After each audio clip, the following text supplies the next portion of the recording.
Hello, everybody, and welcome back to the Animation Appreciation Podcast. I am your host, Liliana Stargazer, and today we will be covering Mighty Ducks, the animated series, Episode 4, Zap Attack.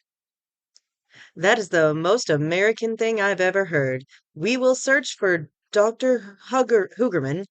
I forgot how to say his name. It's Hoogerman when we get around to it.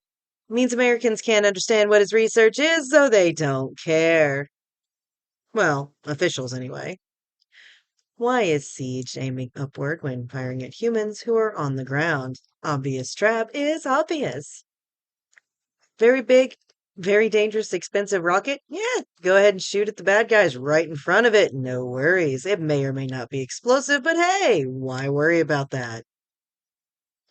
Also, I just wanted to point out that all of Chameleon's transformations are references, and they were dated when it came out. More so now. But it seems to be mostly the Three Stooges, which even my generation knew about.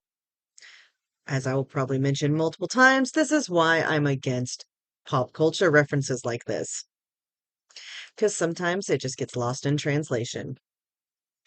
Oh, now they care about hitting other things beside the target now that it's their stuff. So why is Wild Wing the only one using communication? Tanya, tell them it's split in two. You have a brain. You are the brain, woman. Why have they seen these things used and control tech, so they take a high-tech, what is essentially a car, after them? Whose plan was this?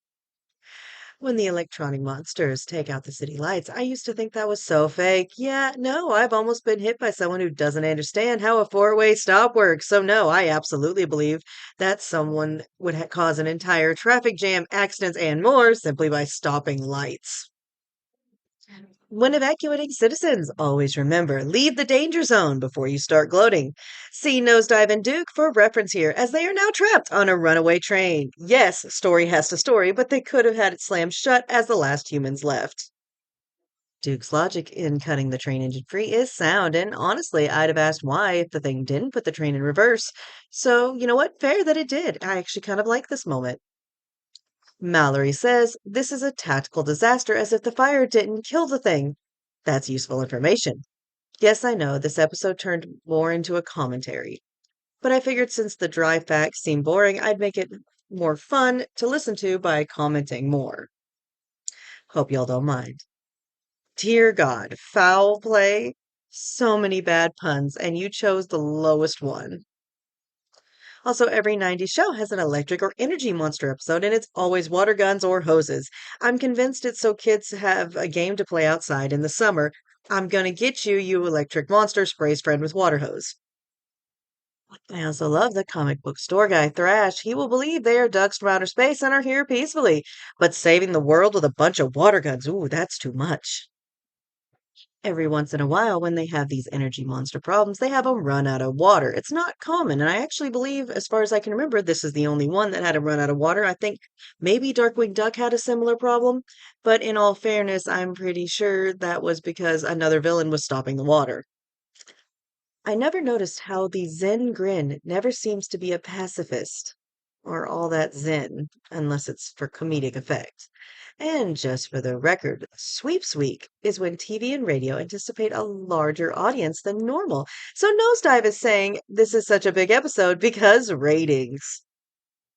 I absolutely love that line. What faith in humanity? You've restored my faith in ducks. Well, animals are better than people. Let's go on to episode 5, fill in the blank. That is such a con man thing. Totally fine, realizes they could be in pain and decide to start screaming.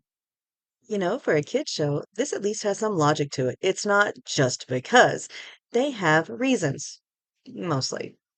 Siege does have moments where he seems to do things just to start a fight with the ducks, but that might also be his personality, to the point where it stands out when the shenanigans happen for plot reasons, such as when the doors stayed open on the train in the last episode and trapped them later instead of slamming immediately. Again, with the pain is an illusion thing. Yeah, I really don't think he believes that. Also, yes, that would hurt. Don't punch snowballs, kids. You never know when there's ice in the middle.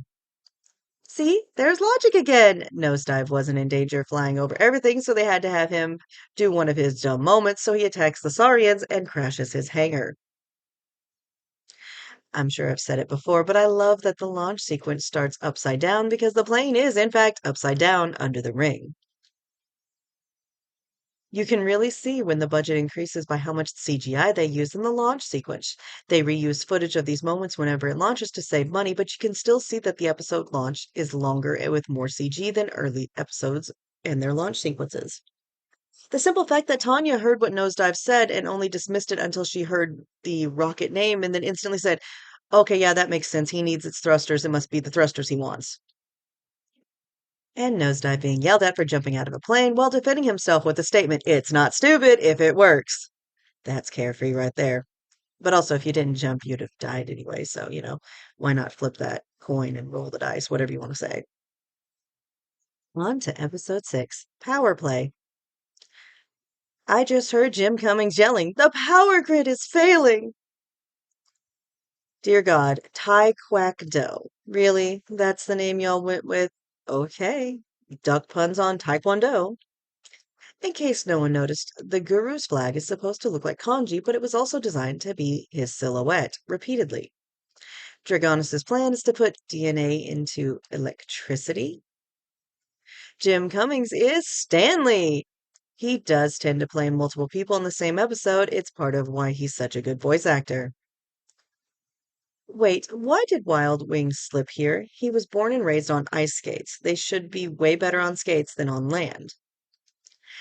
The simple fact of an echo. It's a good design. And the fact that we can see the hole Stanley made in the building from zoomed way out is impressive. Good sound design, good set design, good continuity. This is a good shot. I also just noticed that everyone's armor is unique and you only have two that have the same color scheme and similar design, and that is Nosedive and Wildwing, who are in fact brothers.